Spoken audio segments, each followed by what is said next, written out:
మహాభారత యుద్ధం ముగిసింది. పాండవులు గెలిచారు, కౌరవులు ఓడిపోయారు. కురుక్షేత్ర యుద్ధభూమి నిశ్శబ్దంగా మారింది. కాని నిజంగా కథ అక్కడితో ముగిసిందా? యుద్ధం తర్వాత పాండవుల జీవితాల్లో ఏమి జరిగింది? గాంధారి ఇచ్చిన శాపం ఎలా నిజమైంది? యాదవ వంశం ఎందుకు నాశనమైంది? మరి శ్రీకృష్ణుడి చివరి క్షణాలు ఎలా జరిగాయి? ఈరోజు మహాభారత యుద్ధం తర్వాత జరిగిన అత్యంత ఆసక్తికరమైన, నిజమైన సంఘటనలను తెలుసుకుందాం. కురుక్షేత్ర యుద్ధం ముగిసిన తర్వాత హస్తినాపురానికి రాజుగా యుధిష్ఠిరుడు పట్టాభిషేకం పొందాడు. బయట ప్రపంచానికి ఇది గొప్ప విజయం. కాని యుధిష్ఠిరుని మనసులో మాత్రం ఆనందం లేదు. ఎందుకంటే ఆ యుద్ధంలో తన బంధువులు, గురువులు, స్నేహితులు అందరూ మరణించారు. భీష్ముడు, ద్రోణాచార్యుడు, కర్ణుడు, అంతేకాదు అనేక వేలాది సైనికులు యుద్ధంలో ప్రాణాలు కోల్పోయారు. ఈ అంతటి నాశనానికి తానే కారణమా అనే ఆలోచన యుధిష్ఠిరుని తీవ్రంగా బాధపెట్టింది. అతను ఇలా అన్నాడని మహాభారతం చెబుతుంది: ఇంతమంది మరణాల మీద నిలిచిన ఈ రాజ్యాన్ని నేను ఎలా పాలించగలను? అప్పుడు శ్రీకృష్ణుడు అతనికొక ముఖ్యమైన విషయం చెప్పాడు. ఈ యుద్ధం లోభం కోసం కాదు, ధర్మాన్ని నిలబెట్టడానికి జరిగింది. ఇప్పుడు నీ బాధ్యత ప్రజలను న్యాయంగా పాలించడం. కృష్ణుడి మాటలు యుధిష్ఠిరునికి ధైర్యమిచ్చాయి. అలా అతను ధర్మాన్ని ఆధారంగా చేసుకుని హస్తినాపురాన్ని పాలించడం ప్రారంభించాడు. కురుక్షేత్ర యుద్ధంలో భీష్ముడు బాణాల మంచంపై పడిపోయాడు. కాని భీష్ముడికి ఒక అసాధారణ వరముంది: తన మరణ సమయాన్ని తానే ఎంచుకునే శక్తి. అందుకే వెంటనే ప్రాణాలు విడిచిపెట్టకుండా అతనక్కడే ఉండిపోయాడు. ఆ సమయంలో పాండవులు మరియు కృష్ణుడు భీష్ముణ్ణి కలుసుకున్నారు. యుధిష్ఠిరుడు అతనిని ఒక ముఖ్యమైన ప్రశ్న అడిగాడు: రాజు ఎలా ఉండాలి? ధర్మమంటే ఏమిటి? అప్పుడు భీష్ముడు అనేక గొప్ప ఉపదేశాలిచ్చాడు. రాజధర్మం, నాయకత్వం, న్యాయం, ప్రజల పట్ల బాధ్యత. ఈ ఉపదేశాలు మహాభారతంలో శాంతిపర్వం మరియు అనుశాసన పర్వంగా ప్రసిద్ధి చెందాయి.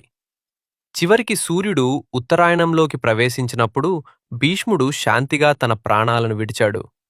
తన 100 మంది కుమారులను కోల్పోయిన గాంధారి తీవ్ర దుఃఖంలో మునిగిపోయింది. ఆమె హృదయం కోపంతో మరియు బాధతో నిండిపోయింది. ఆమె కృష్ణుణ్ణి చూసి ఇలా చెప్పింది: నీవు ఈ యుద్ధాన్ని ఆపగలిగేవాడివి, కాని నీవు ఆపలేదు. అందుకే ఆమె కృష్ణుణ్ణి శపించింది. ఎలా నా వంశం నాశనమైందో అలాగే నీ యాదవ వంశం కూడా నాశనమవుతుంది. ఈ శాపం భవిష్యత్తులో నిజమైంది. కొన్ని సంవత్సరాల తర్వాత ద్వారకాలో ఒక విచిత్ర సంఘటన జరిగింది. యాదవుల మధ్య చిన్న గొడవ మొదలైంది. కాని ఆ గొడవ చాలా త్వరగా భయంకరమైన యుద్ధంగా మారింది. అహంకారం, కోపం, మద్యం ప్రభావం, ఈ కారణాల వల్ల వారే వారిని చంపుకున్నారు. చివరికి యాదవ వంశం దాదాపు పూర్తిగా నాశనమైంది. ఇది గాంధారి ఇచ్చిన శాపం ఫలితమని మహాభారతం చెప్తుంది. యాదవ వంశం నాశనమైన తర్వాత శ్రీకృష్ణుడు ఒంటరిగా అడవికి వెళ్ళాడు. అక్కడ ఒక వేటగాడు దూరంలో ఉన్న కృష్ణుడి పాదాన్ని జింకగా భావించాడు. ఆ వేటగాడు పేరు జర. అతను బాణం వదిలాడు. ఆ బాణం కృష్ణుడి పాదాన్ని తాకింది. జర దగ్గరకు వచ్చి తన తప్పును గుర్తించాడు. అతను భయంతో కృష్ణుణ్ణి క్షమించమని కోరాడు. కాని కృష్ణుడు అతన్ని క్షమించాడు. అలా శ్రీకృష్ణుడు ఈ లోకాన్ని విడిచాడు. కృష్ణుడి మరణం తర్వాత పాండవులు ఒక పెద్ద నిర్ణయం తీసుకున్నారు. హస్తినాపుర రాజ్యాన్ని అభిమన్యుని కుమారుడు పరీక్షిత్తుకు అప్పగించారు. తర్వాత వారు తమ చివరి ప్రయాణాన్ని ఆరంభించారు. వారు ద్వారికా ప్రదేశానికి చేరుకున్నారు. వారు తమ చివరి ప్రయాణాన్ని ప్రారంభించారు. ఈ ప్రయాణాన్ని మహాప్రస్థానం అంటారు. హిమాలయాల వైపు వారు నడుస్తూ వెళ్లారు. ఆ ప్రయాణంలో ఒక్కొక్కరు పడిపోతూ వెళ్లారు. మొదట ద్రౌపది పడిపోయింది. తర్వాత సహదేవుడు, నకులుడు, అర్జునుడు, భీముడు, చివరికి యుధిష్ఠిరుడు మాత్రమే ముందుకు సాగాడు. అతనితో పాటు ఒక కుక్క కూడా వచ్చింది.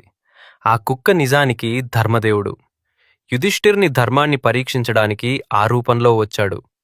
చివరికి యుధిష్ఠిరుడు స్వర్గానికి చేరుకున్నాడు. ఇలా మహాభారత యుద్ధం ముగిసిన తర్వాత పాండవుల జీవితాలు కూడా సులభంగా సాగలేదు.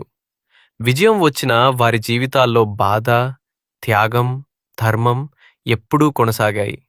అందుకే మహాభారతం మనకు చెప్పేది ధర్మం కోసం పోరాడటం ముఖ్యమైనది. కానీ జీవితం ఎప్పుడూ సులభం కాదు. ఇలాంటి పురాణ రహస్యాలు మరియు ఆసక్తికరమైన విషయాల కోసం ఈ ఛానల్ను ఫాలో అవ్వండి.